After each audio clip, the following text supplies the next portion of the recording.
बोलो शंकर भगवान की जय, राधा रानी की जय, हर हर महादेव की जय।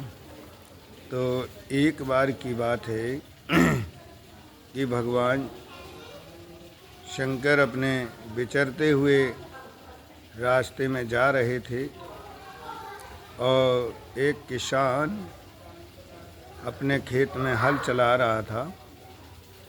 चलाते चलाते बेचारा वो हर थक गया और फिर भी चला रहा था कि किसान सोचता है कि पूरा काम ही निपटा करके और पूर्ण करके तभी हम काम को समाप्त करें।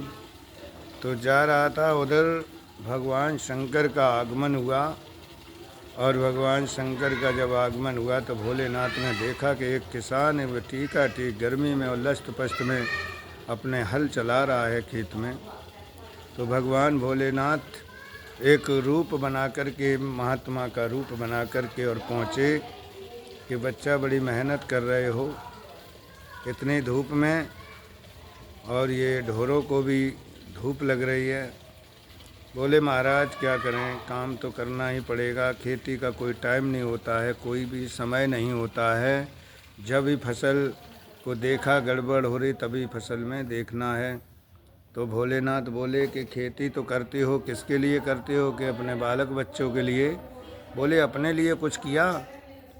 कि क्या प्रभु, हमारा तो कर्म है बस भगवान की पूजा, अपने बाल बच्चों को पालन पोषण कराना, पढ़ाना लिखाना, और क्या करें? बोले उसके साथ साथ थोड़ा प्रभु का नाम भी ले लिया करो। तो बोले क्या नाम ले ले करें?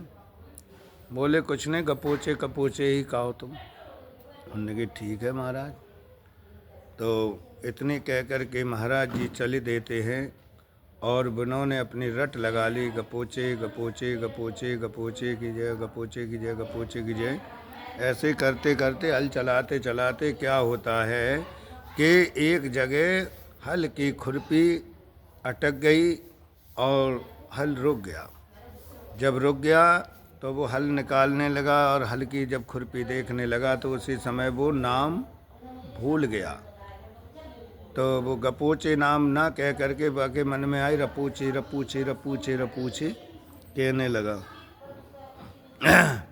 और वो बेचारा अपना हल चलाता रहा। ऐसे ही रोज नित्य प्रत अपने हल चलाए, खेती बाड़ी कुछ भी करे तो वो यही रपूचे रपूचे, गपूचे तो भूल गया, रपूचे रपूचे कहने लगा।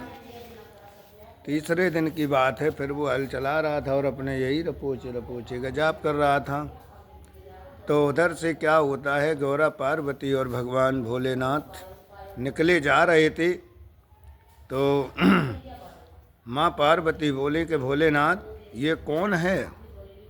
भोलेनाथ बोले मेरा भक्त है। और कौन है? कि तुम्हारा भक्त यहाँ? कि हाँ। कि अच्छा।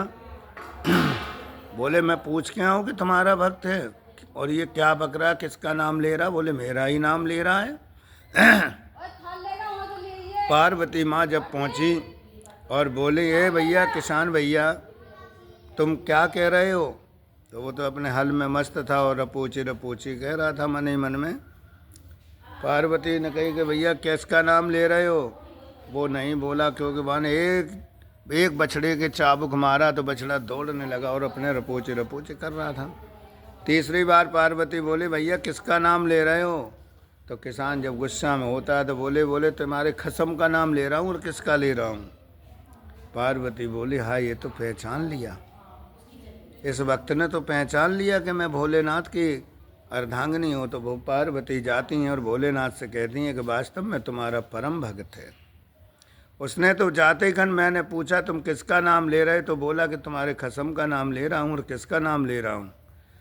तो भोलेनाथ बोले मैंने पार्वती तुमसे कहा था कि ये मेरा भगत है।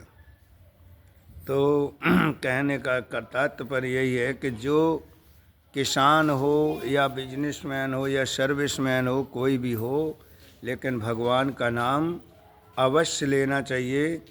दिन में पूरे समय नहीं तो सुबह शाम जरूर भगवान का सुमरन करना चाहिए, भगवान का चिंतन करना चाहिए, जिससे हमारे जीवन सफल होए। मेरे जीवन के आँखी नई और भगवान के नाम का स्मरण करते हुए बोलो शंकर भगवान की जय।